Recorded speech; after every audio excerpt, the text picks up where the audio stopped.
Sirens are blaring across the Gulf this evening. Iran has moved beyond mere threats against U.S. forces. It is now deploying missiles and drones against American bases in Bahrain and Qatar. For the first time in years, U.S. commanders are openly acknowledging that their personnel are operating well within the range of hostile missiles. On paper, the initial strikes appear limited, a hit on the U.S. Navy's Fifth Fleet headquarters in Bahrain, and interceptions over Al Udeid Air Base in Qatar. Yet the strategic message from Tehran is clear: we can strike whenever we choose, wherever American flags fly in this region. For those tracking the broader implications beyond maps and headlines, this conflict will affect gas bills, retirement accounts, and the wider reach of American power. If you want to follow the unfolding situation closely, Britain Red Dot will be covering every development in detail. Most Americans would have struggled to locate Jufair in Bahrain or Al Udeid in Qatar on a map this morning. Tonight, these locations sit at the center of a pressing question. Does Washington still command the risk, or is risk beginning to dictate Washington's actions? Remain on a map. They emerge in the bills American families pay, the cost of fuel at the pump, and the volatility of retirement funds when news from the Strait of Hormuz dominates the screen. Few in Washington openly discuss the long-term effect this conflict may have on American power over the next 5 years, or on those reliant on stable prices and a strong dollar. Here's the current landscape. On one side, a joint U.S.-Israeli air campaign is striking targets across Iran. Cities like Tehran, Isfahan, Kerman, alongside military and nuclear-linked sites, air defense installations, and command centers. These operations have been meticulously prepared over months, with planning, joint exercises, and the quiet repositioning of aircraft, bombers, and naval assets. On the other side, Iran's Revolutionary Guard is launching ballistic missiles at the U.S. Navy's Fifth Fleet HQ in Bahrain, striking U.S.-linked facilities in Qatar, and reportedly probing bases in Kuwait and the UAE. Bahraini state media is reporting explosions at Jufair, while Qatar has closed its airspace following the interception of incoming projectiles with U.S. assistance. This is no drill, it is live fire in both directions. Headlines will likely describe this as a limited exchange, minimal casualties, limited damage, and modest objectives. But in the context of conflict, limited is deceptive, much like the term temporary in tax policy. It sounds reassuring until one examines the actual dynamics set in motion. By demonstrating publicly that it can strike a U.S. headquarters previously deemed secure, Iran has altered the psychological map. Commanders, ship captains, pilots, investors, and energy traders alike must now reassess risk. For Americans filling up 2 vehicles each week, the implications are tangible. Fuel costs may rise sharply if crude climbs from the low $80 to $95 or even $110 a barrel, given the vulnerability of the Strait of Hormuz. Airlines may pass higher jet fuel costs onto passengers, trucking companies adjust freight rates, and grocery chains embed elevated shipping costs into consumer prices. To understand the strategic picture, consider the Gulf as a crowded chessboard. The US and Israel have effectively moved a queen into Iran's back rank with a precise strike package, roaring lion, epic fury. The message is deliberate. Your nuclear ambitions, missile program, and proxy networks have crossed our red lines. Iran is responding methodically, targeting the nearest and most exposed American assets rather than striking U.S. cities or shutting shipping lanes entirely. Geographically, Iran sits on the northern shore of the Persian Gulf. To the south lie several small but wealthy and strategically vital states: Bahrain, Qatar, the UAE, and Kuwait. Within these states are U.S. airfields, naval bases, and logistics hubs, the quiet backbone of America's power projection in the Middle East. all sit squarely within the effective range of Iranian ballistic missiles and long-range drones. For years, these vulnerabilities were discussed in think tank reports and war game simulations. Tonight, they are broadcast live on social media feeds from Manama and Doha. On 28 February, Iran launched a ballistic missile strike on the 5th Fleet HQ in Bahrain, with air raid sirens and smoke over Al Udeid in Qatar. The largest U.S. military installation in the Middle East had to intercept incoming threats and close its airspace while authorities assessed which weapons remained airborne and which had landed. Initial reports indicate no mass casualties, which is significant. Iran's intent is clear: it can strike, but it is exercising restraint. That yet is leverage. The capacity to inflict significant harm, combined with the decision not to, forms the core of Iran's current strategic posture. The impact of a missile striking a U.S. base in Bahrain extends far beyond the immediate military installation. Hours before the strikes, analysts were already warning that Israel's operations against Iran could push oil prices into the mid-$90, or even toward $110 per barrel should Tehran retaliate by disrupting shipping through the Strait of Hormuz. While Iran produces approximately 3.3 million barrels of oil per day, around 3% of global supply, the Strait of Hormuz handles far more, roughly 21 million barrels daily, nearly a fifth of the world's oil. Any hint of risk in that vital corridor triggers a market risk premium, immediately influencing prices worldwide. A 9 to 15% spike in crude oil, as projected, translates directly into everyday expenses.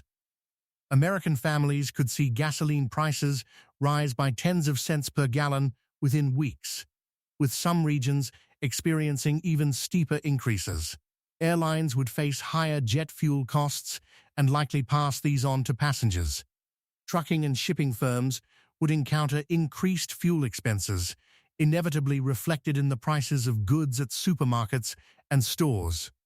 For millions of citizens, from Michigan to Texas to Arizona, this is not an abstract geopolitical story. It is the moment their household budget feels the strain. From the perspective of Washington and Tel Aviv, the current air campaign is designed with precision. The objective is to degrade Iran's nuclear capabilities, blunt its missile potential, and strike command centers coordinating regional proxies. The operation is both deterrent and preemptive, prevent Iran from crossing defined thresholds, and ensure it does not feel emboldened to threaten Israel or U.S. assets with impunity.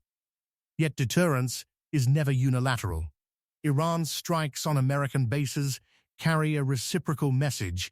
If the U.S. continues its attacks, the costs will extend beyond Iranian borders and reach American assets, vessels, and supply lines.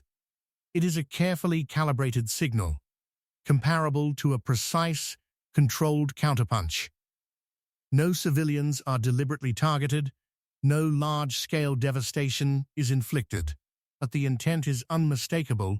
Iran demonstrates it can impose tangible consequences without triggering total conflict. Observers may claim this is a surgical exchange that will not affect ordinary life. That is the reassuring narrative. The reality is more complex. Conflicts in the Gulf almost invariably manifest in three key domains: oil prices, financial markets, and U.S. defense expenditure. Spikes in crude prices feed into inflation. Market uncertainty erodes retirement savings. Increased defense spending intersects with domestic policy debates over Social Security, Medicare, and other programs. Let us examine the likely escalation ladder. At the current level, Iran is issuing warning shots. U.S. bases sustain limited damage, casualties are minimal. Meanwhile, the U.S. and Israel target Iranian infrastructure while deliberately avoiding strikes on leadership bunkers or densely populated civilian areas. Both sides maintain a posture of toughness, circulating images of explosions, yet each remains mindful of avoiding uncontrolled escalation.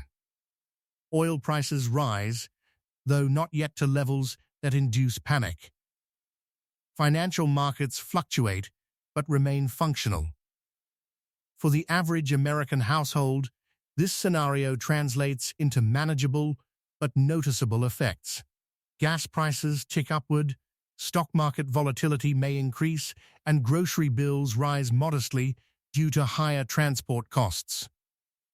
Over several months, if tensions ease, markets stabilize, and the main legacy is psychological. A reminder that American power is being challenged, but has not been fundamentally undermined. The next level of escalation is significantly more hazardous. Suppose Iran's next actions are no longer symbolic.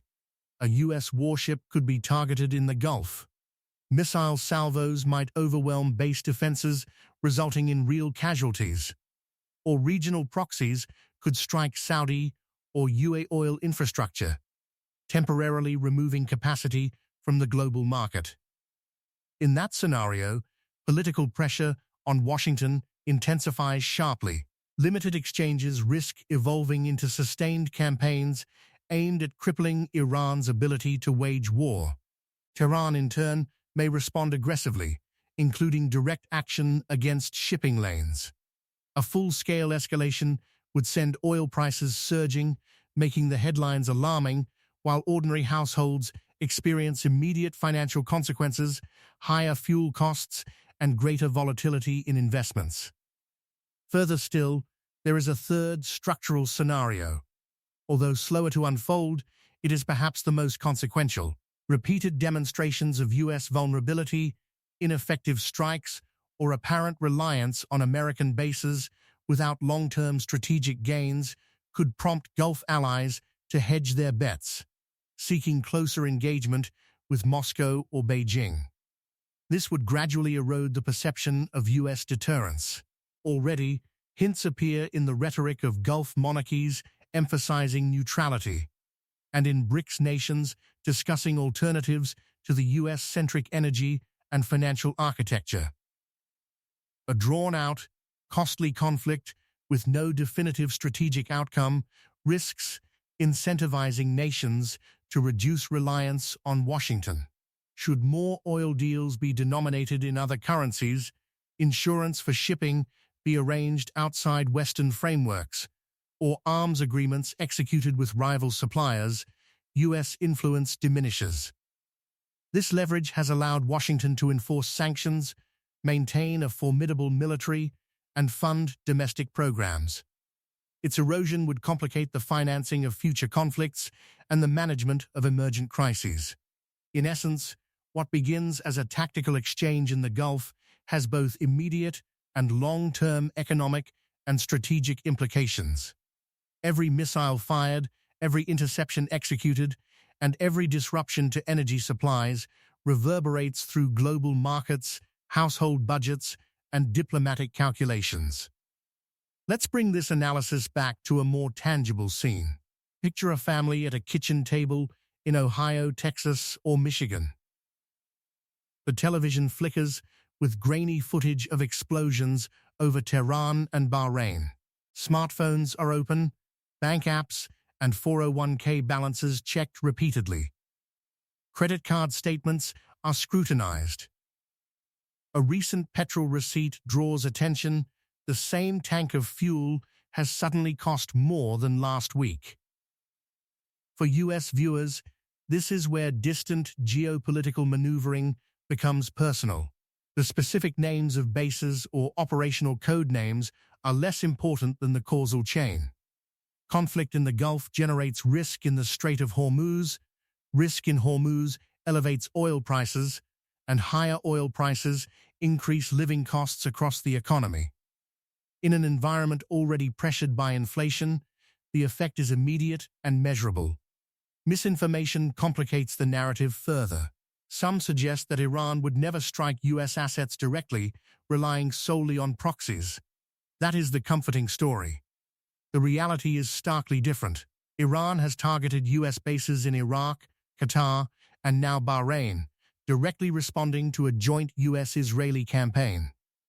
Conversely, others claim that a few missile strikes automatically presage global conflict akin to World War II. This is the panic-driven narrative. The truth lies somewhere between. Both sides are testing limits, seeking to communicate consequences without triggering uncontrollable escalation. Observers have also suggested this is purely an Israeli matter, irrelevant to US interests.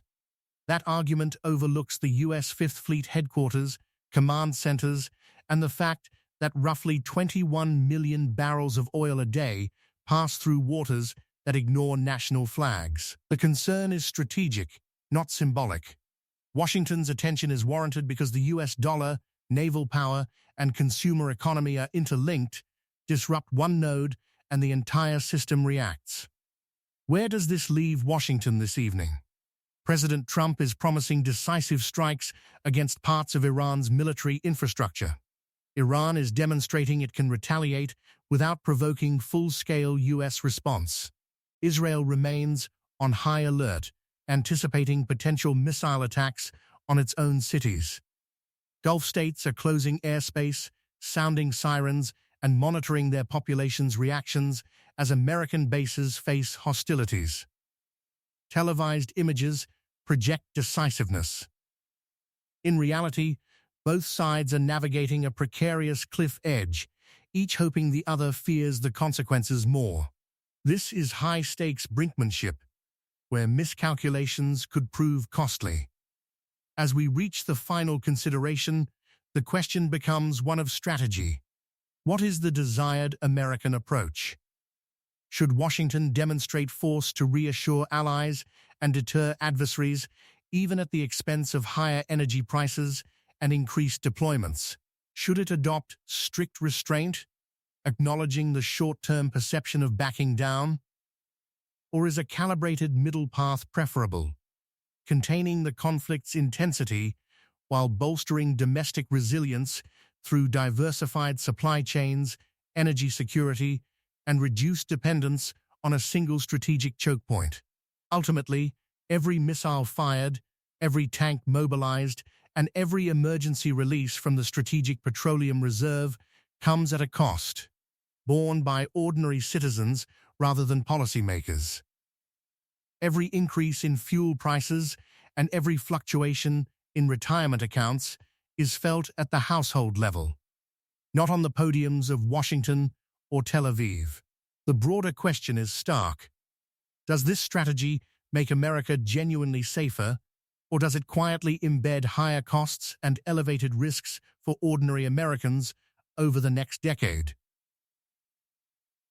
Understanding the real impact requires looking beyond dramatic headlines and social media clips to how these geopolitical decisions filter into paychecks, grocery bills, and long-term financial security. For those seeking clarity and continuous coverage, Britain Red Dot will follow every development, analyzing not just the headlines, but the consequences in the economy, energy markets, and the broader global order. Ensuring accurate, measured, and contextual reporting is essential in helping viewers make sense of a conflict whose effects extend far beyond the Gulf.